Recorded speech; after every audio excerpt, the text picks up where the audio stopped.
So the last video we ended with a seeker asking a question to Sadhguru. Sadhguru, you have said that Shambho is a form of Shiva. What exactly does that mean? I am not sure I understand. I thought you said Shiva was a mantra. And if Shiva is a mantra, how does a mantra have a form? Is Shambho a form of Shiva, a mantra, or a state of being? So Sadhguru says, see, if this culture was created as a science to enable you to seek your ultimate liberation, every aspect of your life, whether you sing, dance, eat, or study, was only aimed at your mukti. Your religion, education, family, and your business, all these things are secondary. The only thing that matters to you is your mukti. That's how it's supposed to be, isn't it? So, when mukti is the only thing that you're seeking, everything is oriented towards that. Dance was not entertainment. If you get deeply involved in it, you will become meditative. That's how it was structured. Music was not entertainment either. If you get deeply involved in it, you become meditative. Everything was oriented only towards your emancipation, taking towards ultimate liberation. This culture has looked at This culture has looked at it this way for a long period of time, over 10,000 years or even more. It did not know any disturbance. A well settled society constantly looking at liberation. You know in how many million ways they could have developed people? All because the whole society's intelligence is focused in one direction. Every possible way of exploring your inner nature was brought forth. Nowhere else in the world you can investigate it as much as you want. Have people understood the interiority of human being as this culture has?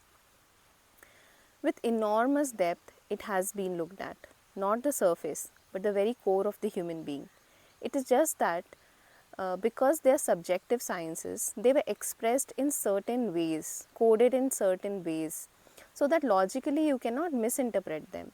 Such care was taken to see that misinterpretations don't happen. In spite of that, over a period of time, misinterpretation invariably happens, and the science needs to be rejuvenated. So, as a part of this culture also created various energy forms which could be conducive to your growth. This creation of energy forms, powerful energy forms, through which one can seek one's growth and well-being, is again another dimension of what we call consecration. The Dhyana Linga, for example, is an energy form. It took 18 or 19 years of preparation and about 3.5 years of intense consecration. People who witnessed what happened in these 3.5 years have never been the same again. Hundreds of people were witness to this. What they saw is so miraculous that if they talk to anybody about it, it will be pure mumbo jumbo. Nobody will believe that such things can happen. Absolutely incredible things were happening around that whole space during the consecration. This is what we mean by creating an energy form. You see, the stone linga, that is not significant. The stone linga was used only as a scaffolding to create an energy form. Once the energy form was created, actually we could have removed the stone linga. Nothing would change, but people want to see things with their eyes, otherwise they cannot relate to it. And also we spend a lot of money, so we won't remove the stone linga. But actually, as far as your experience and the energy is concerned, even if we remove the stone linga, it will still remain the same. Nothing will change there. Generally, the word linga is referred to as form. Why we are calling it the form is because today modern cosmologists are telling you are the core of every galaxy is a perfect ellipsoid. I'll read that again. Why we are calling it the form is because today modern cosmologists are telling you the core of every galaxy is a perfect ellipsoid. Are you aware of this? The core of every galaxy is always an ellipsoid. A perfect ellipsoid is what is referred to as linga. You know what an ellipsoid is? An ellipsoid is a three-dimensional ellipse. So, the first form, from the unmanifest to manifest, that creation takes is always the form of an ellipsoid. This is something cosmologists are saying today. And from our experience, we know that if you raise your energies to a certain pitch, the final form that your energy takes before the dissolution is also that of an ellipsoid. So the first form is the linga. The final form is also the linga. This is why the linga is seen as a doorway to the beyond from both ends, because the A and the Z of the creation happens to be the linga. It is seen as a doorway to the beyond. So the word Shambho is associated with this. Is it a mantra? Yes. What does a mantra mean? Now, modern science is telling you that the whole existence is just a vibration. That means the whole existence is just sound.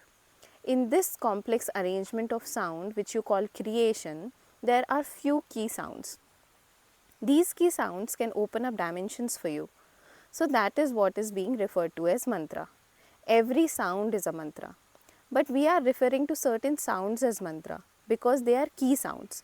If a key is given to you, you could start loving the key, hugging or kissing the key, but it doesn't do anything. If a key is given to you, you just have to understand where you should insert it and how you should turn it. It can open up a whole world for you. So a mantra is a device that you learn to use in a particular way. If you know how to use the particular mantra with the right sense of awareness, it can open up a completely new dimension of life for you. If you were just emotionally attached to a mantra, emotions can be juicy and nice, but it won't lead you anywhere. So what you can call as mantra is basically a device. Is it a form? Yes. Because every sound has a form attached to it. The word Shambho has its own form. Is it a person? Yes. Is it a living thing? Yes. Very much. Because everything in the existence is alive. From a single atom, a rock, a tree, a plant to an animal, everything is alive, actually. Isn't it? Whether you are able to perceive this or not, that's the only question. Right now, you're breathing. The air is alive. That is why it can give you life, isn't it? Maybe it is not alive like you, but it is alive in its own way. Because of this, here in this culture, we started looking at life in a different way. This is a culture which worship trees, which worship the earth that you walk on, the water that you drink, the food that you eat. Generally, everywhere in the world, if food appears in front of people, they will thank the God that they have not seen for it. Here, we have no such etiquette problems. Here, we just bow down to the food itself. We don't know what God's created this. Do you know? You really don't know what God's created this. All you know is, if you do not eat this, you will fall dead. All you know is that this food on your plate is actually going to become you within the next few hours. Isn't it? This is sustaining your life. So you become reverential to the food that you eat. If you eat your food reverentially, whatever you eat will work miraculously within you. The water you drink, you become reverential to it. Because over 70% of this body is water, when you value your body, should you not value the ingredients which make this body? You cherish and love your husband, wife, child, mother, father, isn't it? If you love them, then the ingredients that make all these people, should you not be reverential to them? If water plays havoc in your mother's body, she's finished. Yes or no? If air plays havoc in your husband's or wife's body, they are finished. If earth, fire, or any aspect of the 5 elements just go a little out of the hand, your husband, wife, child, mother, father are finished. Isn't it so? So, every moment, it is these 5 elements which are sustaining you, nourishing you, making things happen. You just become reverential to that. Every aspect of existence actually has something to do with your life, isn't it? If some imbalance happens in some galaxy, you could just evaporate in next moment. So this tradition created powerful forms, well established forms that you can call for. In certain systems of yoga, people master these forms. You have heard these kind of things. Ramakrishna Paramahans used to feed Kali with his own hands and she used to eat food. This is 100% reality. I am telling you. For any logical thinking mind, it looks like absolute nonsense, isn't it? It looks like he must be hallucinating. He is not hallucinating. It is just that his consciousness is so crystallized, whatever form he thinks of and reverse, it just creates it right there. So if you want Kali, Kali is right there. Anything that you want can be created right there. Simply because all these forms were established long ago for sadhana.